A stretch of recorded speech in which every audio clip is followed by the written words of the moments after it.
Look, there is no federal solution. This gets solved at a state level. I'm looking at Governor Sununu on the board here. He talks about that a lot. And it ultimately gets down to where the rubber meets the road, and that's where the patient is in need of help or preventing the need for help.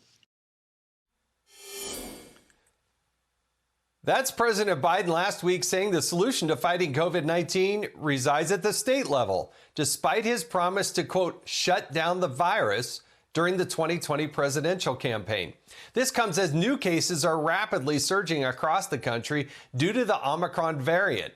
New York set a record yesterday for its highest ever single-day total of new cases with over 85,000. Florida is also seeing record high cases. Meanwhile, the Biden administration has promised to deliver 500 million at-home tests soon, despite the administration reportedly rejecting a proposal from testing experts in October to ramp up production before the holidays. The president has denied that report. For more on this, let's bring in New York Congresswoman Nicole Malliotakis. She's a member of the House Transportation and Infrastructure Committee. Congresswoman, thank you so much for joining us on Sunday Morning Futures. Look, the president has been all over the map. He promised to shut it down in July. He said essentially it was shut down. Now he's saying it's really up to the states. He said he had a plan, but I can't tell if the guy has a plan, because if it is, he's holding a really good secret there. Well, Happy New Year, Jason, and thank you for having me. The reality is that the president made a lot of promises during the campaign trail, but we're not seeing it come to fruition now. In fact, he was so critical of President Trump, yet we've had more deaths in 2021 under President Biden, and he had the benefit of the vaccination, which we know reduces the symptoms that somebody experiences if they test positive. And I could tell you from a state like New York, where we have a one-party rule and we see restrictions and mandates and people being fired, losing their livelihood if they choose not to vaccinate. These restrictions have done nothing to really reduce the level of these positive cases. As you said earlier, we're seeing record positive cases once again.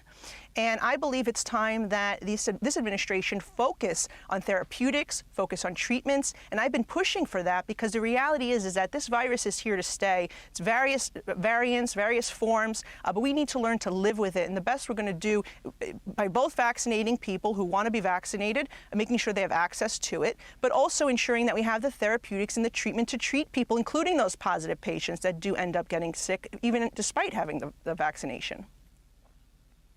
Yeah, I kind of like what Congressman Jim Jordan said. He said, if President Biden's plan is working, how come it's not working? It just begs the question. You have people now that are saying the wrong way to track this is by the number of new cases. How convenient for the new president to be able to take on this role. But it also strikes me, Congresswoman, that it is not a very targeted approach to just blanketly send out 500 million tests. Why not target those that are the most vulnerable? Why not target the people that actually are showing symptoms? I just don't understand why that isn't the prevailing thought there in Washington, D.C. I agree with you, and this administration sadly has been just very reactive. So instead of focusing on the treatments and therapeutics, they want to focus on more mandates. And you're right, if he believes now this should be the responsibility of the states, why is he continuing to try to enforce this mandate on every business across America? 82 million Americans would be affected by it, and many will lose their livelihoods as a result. That is why I and 180 other colleagues of mine in Congress have filed an amicus brief with the Supreme Court, which will be hearing that case, or at least for the stay, on January 7th. Well, good luck with that. I want to talk about crime because there is an intersection here, and I know you're keen on crime and being able to fight crime. First of all, we have an open border. It's as porous as it can be. It just flows. People coming across with who knows what, whether it's Omicron or the virus or drugs or whatnot. But then you also have this crime surge that's happening in these Democratic cities, including New York City, which is close to you. Yeah. One of the first things I did as a member of Congress was visit the southern border to expose what was going on there. And basically, President Biden has allowed the drug cartels to run our southern border. We are seeing record individuals being smuggled over the border, but also we're seeing drugs. Fentanyl, as you know, is now the leading cause of deaths in a new report among 18 to 45-year-olds. So we could talk about COVID, but among that age group, it is fentanyl, and that stuff is pouring over our border. The drug cartels are making billions and billions of dollars a month just doing that. And so we need to secure our border. It is shocking to me that President Biden continues to push the Supreme Court to allow him to repeal once again the Remain in Order. He doesn't want to comply with it, despite the fact that it was effective in keeping people in Mexico until their asylum cases can be heard and they're properly vetted. Now, locally, we have New York City, of course, is sadly a sanctuary city. We continue to protect those who are here illegally committing crimes. In fact, someone who was arrested, a Mexican national who was committing drug trafficking, allegedly fentanyl, here in New York City, was released by a judge back onto the streets. So we need our mayor to appoint good judges to the bench, number one. But we also need to ensure that he fights for changes to the disastrous bail reform in Albany that has led to individuals constantly being put back on the streets despite having dozen, 2 dozen, 3 dozen prior arrests and convictions.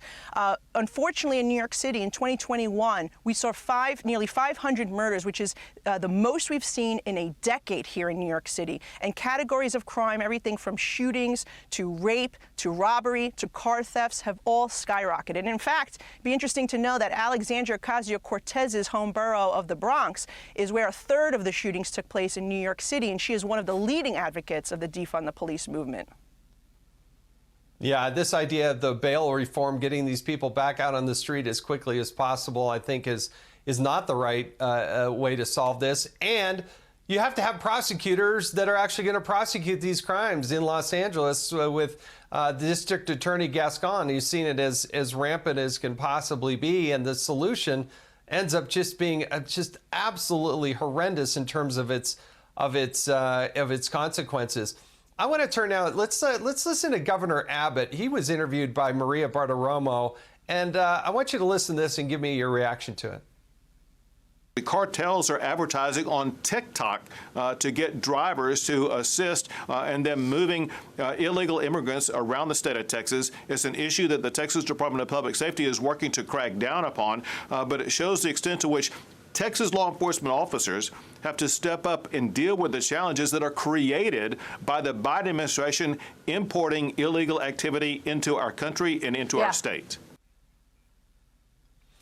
Now, we only have a short amount of time here, but I think you've been talking about this, the crime, COVID, fentanyl, open borders, they all kind of mesh together, but you're left with states like Texas, where Governor Abbott has got his hands full and the administration is not doing its job. What can you do in Congress to get the administration to actually enforce the laws that are currently on the books? Well, as you know, those states have taken their fight to court, which is the right thing to do. And that is why the Biden administration has been forced to reinstate the Remain in Mexico. The sad thing is that now they're even fighting to try to get the Supreme Court to revisit it again so they can no longer enforce the Remain in Mexico policy that was clear and was working. The reality is, and this is what I asked on the floor to my colleagues and the President of the United States, whose side are you on? Are you on the side of the drug cartels, or are you on the side of the American people? When you see those numbers out of 18 to 45-year-olds, the leading cause of death is fentanyl, and you know it's streaming over our border, you have a responsibility to do something. And the fact that they go out of their way to continue to allow this illegal migration, which, by the way, this year will total more than the population of the President's home state of Delaware and the Vice President's home city of San Francisco combined. So we have legislation that would permanently put Remain in Mexico into law, but we need to take back the House in order to do it, because Nancy Pelosi would never allow it to the floor under this Congress.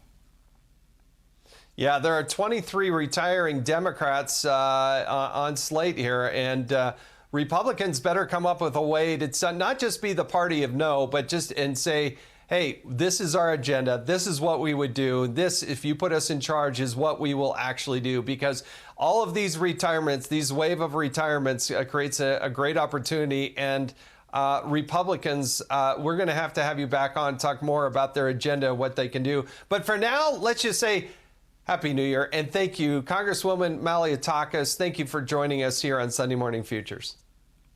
Happy New Year. Thank you.